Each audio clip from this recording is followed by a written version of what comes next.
Call me Money Man, Danzy Fonzo, Danzy boy. Yo, what's going on, man? The Lions Den podcast is here again with another episode.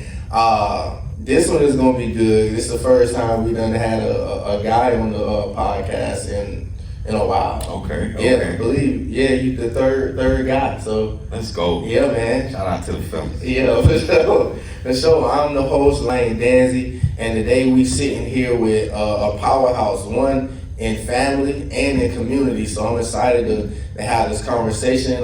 Let the people know who you are, man, some of your background, whatever you want to share with them. Okay. First and foremost, I want to thank you for having me on. You're welcome. Genuinely. I appreciate you reaching out and appreciate the connection we have. Yeah, for sure. A few years now, man. My name is Mike Powers. Born and raised in Gainesville. Been here my whole life. 37 years old, barbershop owner. I've been cutting hair for about 15 years.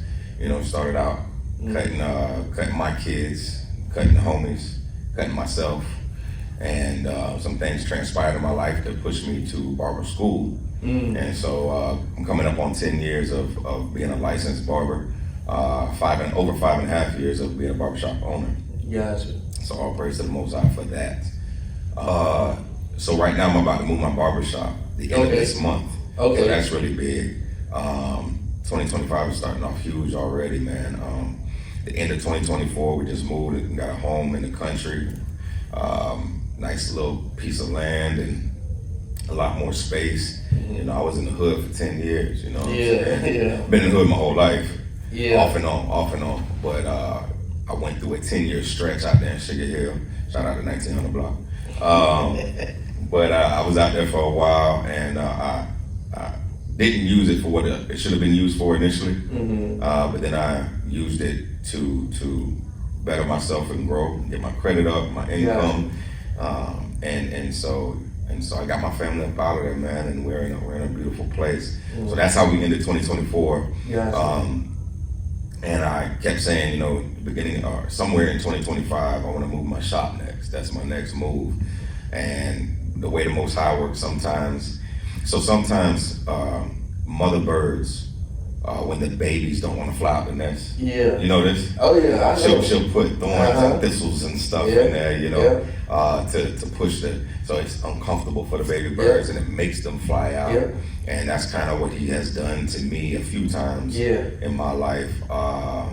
And so a situation transpired to where I was like, I had to kind of leave where I've been at, where my barbershop's been. I've been there 5.5 years, and it's been a major blessing, but I had to leave, and I wanted to leave anyway, so I was like, well, all right, let's start the search now, you know? And I had to come out of my comfort zone because I knew there would be an increase in rent and things like that, and different side of town and what have you. Because currently my shop is on Lake Road in Pine Meadows, literally in front of the hood. And so one thing I'm gonna miss tremendously is those babies out there, man. And I don't cut all of them. And I was a lot of them come to me. Ask you for the time that you've been there. You know, how was the experience with connecting with the young people? Whether, like you said, whether you was cutting their hair or not. You came in contact with a lot of young people. What was that experience like? Bro, these kids call me Daddy Mike. You know, a lot of them, and they come in there regularly just to see me, spend time with me. I'll have, 8 to 12 just pour in there sometimes. And my clients looking like, what in the world? And then they'll just sit there, and just chill for like, 15, 30, 45 minutes or whatever, just chilling and hanging out. And I got my worship music playing or big gospel rap player. I love that kind of music. So I like to expose them to something different, and they can feel that, and I pour into them. I give them, as much wisdom and guidance and instruction that I can give them. And sometimes I might not give them anything. Sometimes there's no lecture. They're just around. They want the presence. The presence of peace and joy, and we have a requirement to be a walking, living epistle. That's true. To be a walking, living testimony. That's true. You know what I'm saying? And to be light and salt. Yeah. And and so I try to be that all day long, every day. The way I am in private, at home with my wife and all my children, is the way I am in public. You know? And I'm extremely transparent too. So, but yeah, those babies, man, they go through a lot. They're going through a lot. They've been through a lot, you know what I mean?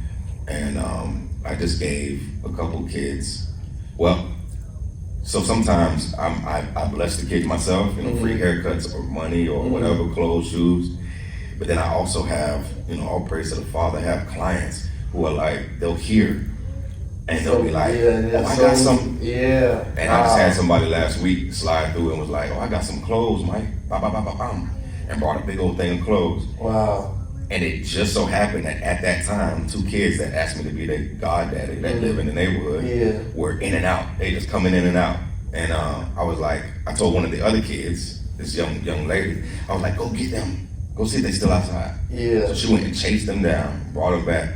And I was like, y'all grab these, see if y'all can fit, and they could fit the clothes. That's crazy. They could fit the slides, you know what I'm saying? So it was the Most High. It was the Father, man. It was a blessing. Ministry work goes beyond holding a mic, standing behind a pulpit. Facts. And I taught, not really taught, but I spoke on this during crossover service. Most people call it watch night service. Yeah. And I said, we have gotten so desensitized to the glory of God. We don't even notice when miracles are happening right in our face. Because we read the Word of God and we think that, the way he spit in the ground and put the spit mud on people's eyes and they was able to see, and those are miracles too. Yeah. But we also miss the miracles that's happening right here in front of us. And I gave an example of, my pastor told his testimony about having 5 heart attacks in 5 heart attacks in a day, and complete kidney failure, going blind in both eyes, and all of this stuff. And I remember when I first got to his ministry, I remember he would come up, but he didn't have zeal. He was physically weak, but he was still carrying the mantle. And I remember one Sunday, man, I watched him go from barely being able to step up here on this platform to coming up here and dancing, jumping, pacing. And now since that point, man, he hasn't stopped. It's just like his body is just, you can, I literally watch healing take place in his body. And I'm like, man, people will sit here or in places in the world and they don't even realize that was just a miracle. That happened right in front of their face. But because it wasn't an audience, or because it wasn't a person coming in a wheelchair leaving out running, we don't understand that, man, it was a miracle. Correct. So we desensitized to his glory in a sense, because we don't connect, or really we don't really know what real miracles are. And sometimes it's the simplest things, and that's why, like you said, we overlook it. I'm gonna give you one. So I had this gentleman who came. He reaches out to me often through Messenger, just telling me about what he's going through and a lot of stuff he's struggling with or whatever. And I encourage him, uplift him or whatever. And sometimes he comes and gets a haircut too. And one day he hit me up to get a cut. And I didn't even see the message. It was through Messenger. I'm just cut. And he shows up, and I'm talking about, I'm on my last cut, and I gotta go get my wife and go get the kids. And I was like, bruh, he was like, I hit you up, and he was like, if you can't get me, it's fine. And I was like, well, let's set something up, and so he was like, man, you don't even believe what just happened though. He was like, I was on the bus, I was like, he was on. I said, I thought he had a car. Like, you don't have a car? He's like, nah, I caught the bus from his job to Walmart to get some, deodorant, just some regular supplies. And then got off the bus, got on another bus, got off the bus to come to my shop. And he left his bag of stuff that he just got from Walmart. On the bus. So he waits for the bus to come back around. Before he comes in the shop, he waits for the bus to come back around, gets back on the bus, and his bag gone. Oh, man. and his mindset was literally, I hope whoever took it needed it more than me. Yeah. And he tells me this, and I'm like, how much was all that stuff, bro? He's like, it was only like $20, it's deodorant, da da da da da. Yeah. And the Spirit said, give it to him. Right? And at that time, I had a specific bill I had to pay, and I was savings and all this other stuff. You know, I was like, but the Spirit said, give it to him. And I, without hesitation, reached in my pocket, grabbed the 20, and gave it to him. And he was like, are you sure? Are you sure? And I was like, absolutely, bro. I love you, man. I hugged him. We set up a haircut appointment. The next morning, I'm outside. I always wake up real early. I go outside and the sun's out. I like to get sunlight first thing in the morning. Yeah. I got my hot tea or whatever I was drinking, and I'm in prayer. I'm standing right behind my truck, and I'm in prayer and everything, and I got my hands lifted, blah, blah, blah. And I turn around, and there's a $20 bill on the ground behind my truck. On the ground behind my truck. It's wet from the dew. Ended out there. Yeah. And I'm like, bruh. And I pulled my phone out and I recorded. I was like, and I go back inside and I tell the wife, and she's also like, oh my God, man, all praise to the Father. That's beautiful. But when I walk back outside, I'm chilling, and she texts me. She's like, babe, come here. So she gets these emails every day from Small Straws. That's what it's called. And it's like God speaking to you. It's a message, it's a motivating message, and then there's a scripture at the bottom all the time. Gotcha. Yeah. And she's like, babe, look what the message is today.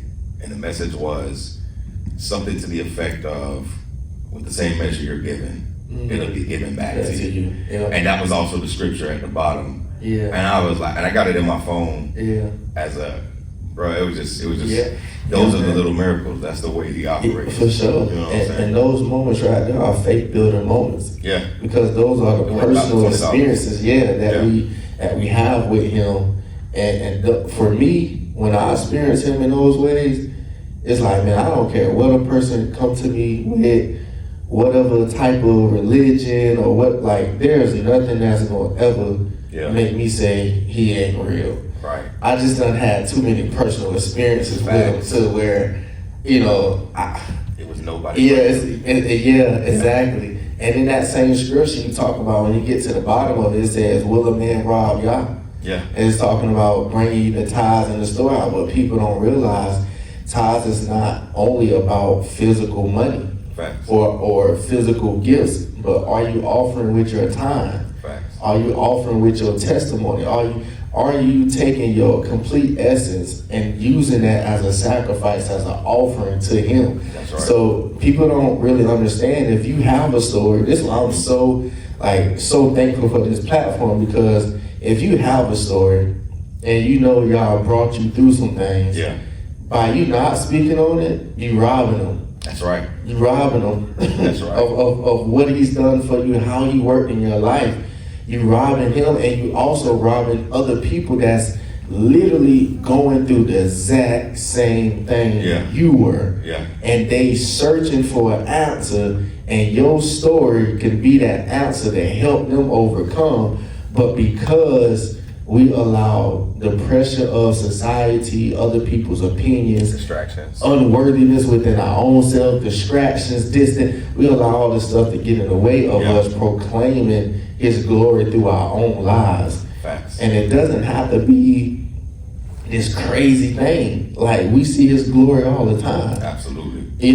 Just for me, when I think about, man, I was really a sinner, still is, never, that's just what it is. But when I was in the world doing certain things, the fact that I came out of that unscathed, like that's enough right there for me, because I can look at other people doing the same things I did, but they scathed, or they got forever wounds behind the same things I was doing. Forever wounds. Yeah. That's a book. Yeah. That's a book. Yeah, man. Yeah. And I think about that all the time, and it actually makes me emotional, because I know a lot of people that didn't make it out. Yeah. And I was just with my brother yesterday. We've been friends over 25 years. But that's my brother. Yeah. You know what I'm saying? Yeah. And I love him so much, bro. We was out there. Like, out there. Wow, bro. And we made it out. and we're impactful in the community. Shout out Julius Irvin. That's my brother. Julius Irvin. Okay. Not the basketball player. No. Yeah, but he's doing big things in the community. Wow. Man. I'm extremely proud of him. And we came from the bottom. I often say I know what rock bottom feels, tastes, and smells like. Yeah. For real, bro. Yeah. Like I shouldn't be here. Yeah. You know, and part of my testimony, man, I was born to a single mama. Okay. Single mother. My father got life in prison when I was 2 years old. Wow. He's still in there. Wow. I don't even know if I was 2. I might have been like 18 months, but I was a baby. And he got life in prison. And so it was just me and her. She was robbed and beat really bad when she was pregnant with me. So she's disabled. And I'm the only child. So I had to take care of her and stuff like that. Shout out to my dudes. I love my mama. Not like take care of her like she couldn't walk or whatever, but she just, as the years progressed, her pain and her body has gotten a lot worse. And I had a stepdad for a few years. I had a stepdad. He was a cool dude or whatever, but he had an alcohol problem and they separated when I was like 8, 9. And then there was another gentleman that showed up. And, he was not a good person. Right? And he was physical with my mama, and it was bad, bro. It was pretty bad. And then that ended when I was like 12, and it was just me and her, and I was becoming a teenage man. And she had a lot of depression and anger that she was working through, and it was hostile at times. Like it was, but she did the best that she could, you know. And so eventually I left home, you know, early, and but my anger, I never got in trouble. I never got in trouble in school. I was in honor classes, you know, Howard Bishop Hawks, baby, East Side, class of 05. Class of 05, baby. I went to Howard Bishop. So a lot of people in school didn't know. They just used to be like, man, Mike crazy, he got a bad temper. 12th, specifically 12th grade.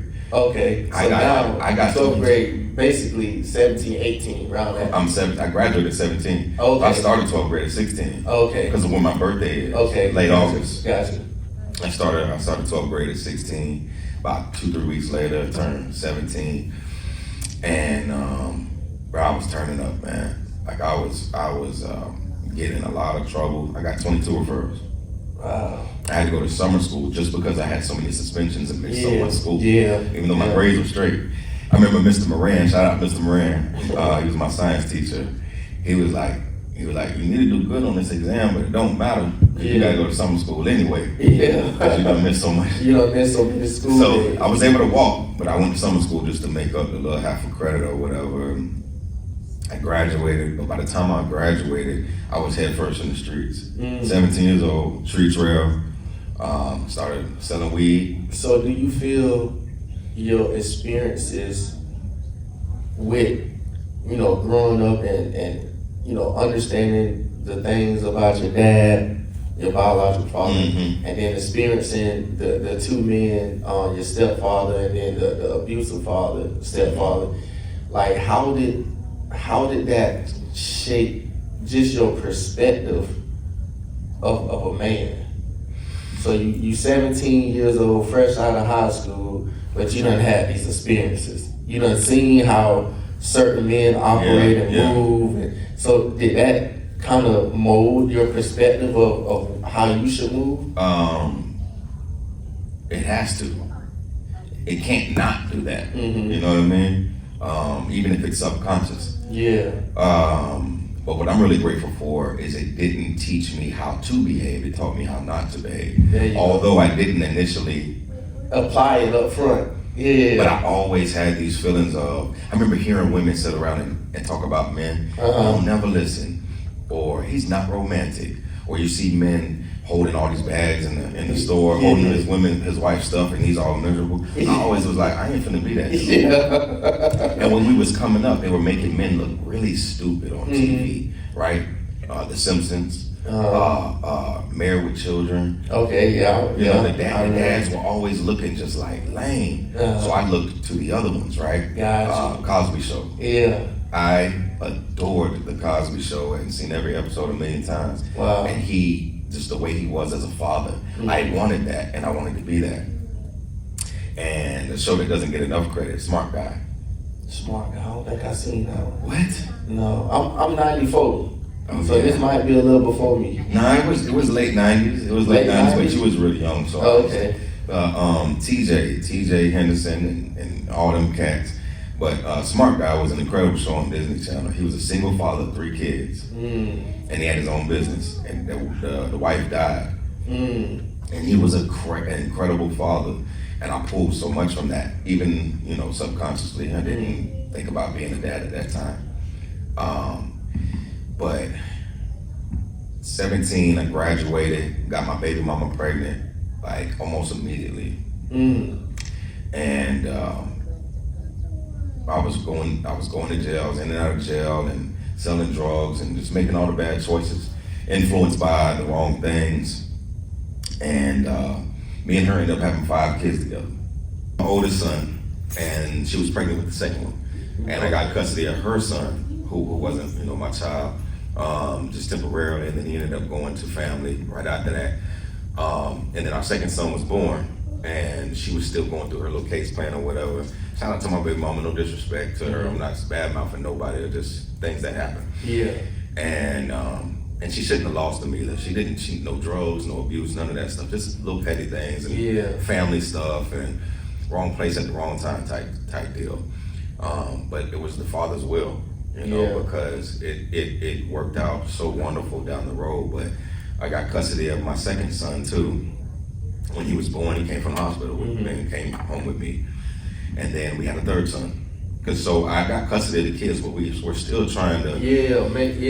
And so she gets pregnant again. 2 kids in the same year, January 1st, 2008, December 20th, 2008. Wow. Yes. And so when the third one's born, I get custody of him too. So I end up, shout out to my grandmother, she's passed away now, but she taught me so much and she helped me out like you would not believe. So we lived with her. And I had like a 2.5-year-old, 11-month-old, and a newborn. And bro, I was at 21. Bro, no father figures. Like I didn't know how to. So how did you work? What was your mind at the time? How did you even work through that situation? I was proud and I loved my babies, and I wanted to give them the best. I was also selfish and angry because I was a single father, and I was a part-time dad. That's the truth. Yeah. I would leave them sometimes with my grandmother, and I'd be gone for a few days, staying in all these females' houses and hanging with the homies. And I had a car or whatever, and also at this time, I'm trying to clean my life up. Yeah. Me and my wife had gotten together, so when I got with my wife in 2010, I'm in college. She's in college. She has a 6-month-old. I got custody of 3 kids and 3 on the way. Wow. Yeah, boy. Wow. Shout out to my wife. Love my queen. Yeah. Wasn't unfaithful. They were already on the way. Yeah. I told her at the beginning, but we've been friends since 7th grade, me and my wife. Wow. And I'll get to that. So I got 3 on the way. We're in a relationship, we're both in college, but I'm walking around Santa Fe College with a red flag in my pocket. Gang banging, hanging with the homies. When I get out of school, like I was, a walking contradiction. Yeah. Single father, trying to be in college. Yeah. And I was just there just to be there. Like I love psychology, so I wanted to study it, but I wasn't thinking of career. And I was getting school money and I was selling weed and like I was just, sound like literally going through self-discovery, but going through it versus sitting down and self-reflecting and examining. You actually doing things to trying to find self. Absolutely, and here's the real big part of this is I did not have any males at all to show me the way. Wow. And I got some married in uncles, shout out to them, but they were not a major part of my life. Gotcha. I didn't have any older gentleman, granddad, father figure, like at all. Mentor, like no big brothers, no male cousins, like none of that. So I was no mentors. So I was just figuring this thing out, bro, and I made a lot of bad choices along the way. Happens to too many of us, bro. Yeah. Too many of us have to figure it out, bro. So a part of those 3 kids that were on the way, they were 2 of them were twins from the same woman. Gotcha. And then one, my daughter, from a different woman. And they're born. Me and my wife separate. We made the choice to separate. We never got married back then. We were just dating. Gotcha. And she's sitting on my lap in my truck, and we're talking about everything. And we made the mutual decision to separate, and we're both crying. You know what I mean? But we knew it was for the best. Yes. Time transpires, and my twins, one of my twins, so they were in foster care, and I was trying to get them out of foster care. I already got custody of my other 3 kids, but they were giving me a very hard time because I was a single dad. If I was a single mom, it would have been a lot different. But they wouldn't get. I couldn't get housing. I was trying to get help with housing at the time. Like, I got custody of my children, and Partnership for Strong Families was trying to help me and everything. Long story short, while my kids were in foster care, my son died. Wow. One of my twin son, the other boy. Wow. He was 8 months old, 7 months and 3 weeks to be exact. March 5th, 2011. He was smothered and not by the foster parents. They were really good people. They had my kids in daycare during the week, and then on the weekends they had someone else looking after them. Gotcha. And that lady, it was on the news and everything, bro. Wow. And we never got to the bottom of it. It was said to be an accident, but we got mixed stories in the paperwork and everything. So it looks like, somebody did something.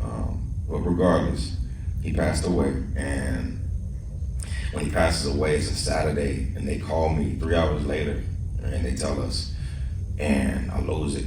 And I go get my baby mama. We go to the hospital, and they don't even know where he's at Shands. Like, we're going through that tunnel underneath, going back and forth. Yeah. And they finally take us to this room, and they tell us that they're sorry, but the medical examiner already has him. We can't see him for another 2 or 3 days. And I snapped, bro. I tore up Shands. They called security. I left. I leave, and I get in my truck, bro. And instantly I'm like, I'm finna go grab some drugs. I'm finna go get alcohol. And I went and did that. On the way to the drugs, bro, I'm running through every red light down East University. Car floating. I did not care. Like, now, mind you, I still got custody of my other kids. Yeah. But I literally didn't care about living. I was so angry. I was so hurt. And I go and I get high for days, snorting powder, drinking, selling drugs again. Like, all the cleaning up my life, gone out the window. Gone. I never went back to college either. The day that happened, I was still in college. Yeah. I was midway through my 2nd year of psychology. And the day that he passed, I didn't tell the college, I didn't alert them to nothing. I just stopped going. Yeah. And in that year, I went to jail 4 times. In 2011. I'm talking about they arrested me one time. I got my red flag around my neck, like no shirt on. They put their knee on my head, and because I was trying to fight some people, man. We had left the club, and I was trying to fight some people, and I was trying to get them to come back to my spot, and it was crazy, bro. Yeah, it sounded like you wasn't gonna kill yourself. But you definitely didn't mind putting yourself in situations to where if that happened, I didn't care. You was fine with it. Facts. Wow. Facts, man. The last time, so here we go. The last time I went to jail in 2011, it was, I got 5 aggravated assault with a deadly weapon charges. 5. And I'd already had like 8 misdemeanors. I had been to jail a lot. Yeah.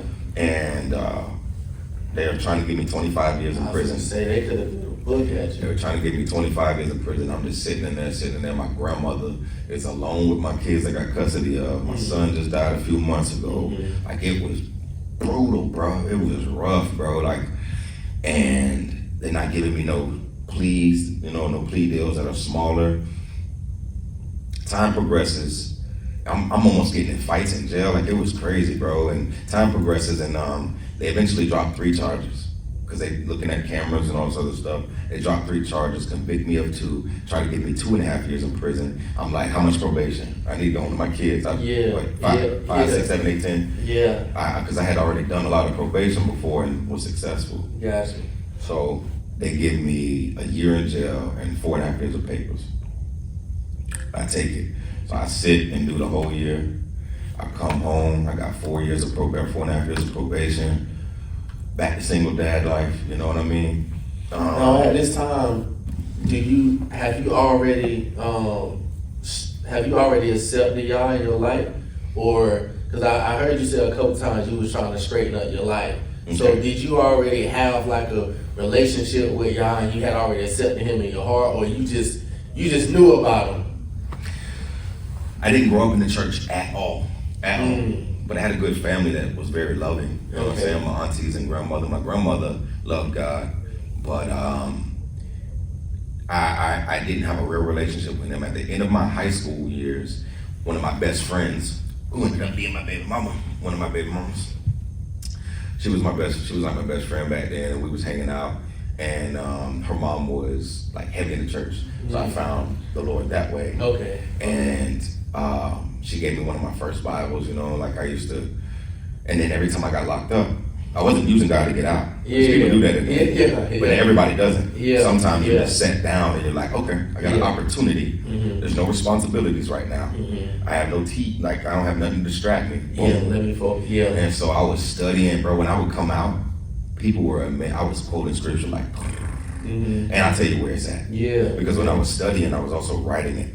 I love that scripture. And I would rewrite it, underline, But I didn't know him. I had a relationship with him on my own terms. And a lot of people still do. A lot of people have a relationship with the Most High on their own terms. They worship him the way they want to worship him. And in fact, a lot of us worship him the way the pagans worship their gods. Where got a lot of, that's a different conversation. A lot of paganism going on in the church today. But I didn't know him like that, and I wasn't fully surrendered. But there was times though, bro, that I was like all in. And then the next month, back in the world. It doesn't mean that my heart wasn't all in for real. It just meant that I didn't clean up enough. I still had people around me. I still had, stuff like that. You were still pruning. You were still pruning, man. Facts. And through a pruning process, all things don't break off at the same time. Like I remember when I was going through a pruning process, one of the biggest, my first thing I had to be broken off on was fear. Like my life had been so fear-based. I even used fear in a positive trajectory, as far as I've always been afraid of being a horrible father. So it motivates me to be a great one. But it's still fear-based. So my whole existence has always been fight or fear. flight. So that was like the first thing he had to break off of me was like, I did not give you the spirit of fear, bro. Facts. So where does it come from? So I had to break that off, but then after that was a lot of other stuff that followed. But outsiders, they look at that like, oh, he a backslider. Or they use that one scripture out of context. Oh, he a lukewarm believer. Which that ain't even what that means, but Facts. that's another conversation. But man, you was pruning. I was definitely pruning, man. And I got out and was I couldn't find a job anywhere. I was a violent felon. You know what I'm saying? And they gave me the Anti-Murder Act. You can look that up. Like, if I ever go back, I go back on the Anti-Murder Act, which means this guy's a very violent offender, and the bond is either no bond, $1 million, or $500,000 type deal. And so that straightened me up. I did the 4.5 years of probation and never violated never violated. But I still wasn't sold out to the kingdom. But in not being able to get a job, I was like, man, I be cutting hair anyway. Let me go to barber school. Gotcha. So I go to the barber school, and they're taking financial aid at the time. Shout out to Blythe. I remember. You know what I'm talking about? Yeah. He's still doing his thing, man. Y'all check him out. But I went to barber school. There's a lot going on at the school at the time, and I ended up being homeless. So I had a place, but the place was so run down and old that I had to leave it. And my kids are going to school. This is in Waldo. My kids are going to school in Waldo. My cousin lived in Waldo. So for them to stay in school, she was like, just let them come. So now I'm in town in Horizon, staying with like people that are like my brother and sister, like they real tight with them. Staying with them, sleeping on their couch, barely eating once a day, like walking or riding a bike to barber school. Yeah. Barber school's falling apart at that time because there was some stuff going on, and it was rough. Bro, it was rough. Yeah. Reconnect with a young lady from high school. Me and her had 3 kids together. Right? Gotcha. Yeah. I got 12 children. Got 12 beautiful babies, man. Yeah. 11 living. Woo! Got 12 kids. He just sat back in the chair. I thought you already knew that. Because his voice gave away when he said 12. it's you know, you told me that before. Yeah. But you know, this month, next week, my daughter will be 10. But I only got 1. Yeah. So when you say it every time, I imagine myself with 11 more, and I'm like, no, man, that's a whole. People say things like, I couldn't do it, or I don't know how you do. You just do it. Yeah, for sure. You just do But it. it ain't that easy though, Mike. Come on now. Come on. You do But just do it. let me tell you what's not easy though. It's not what you think.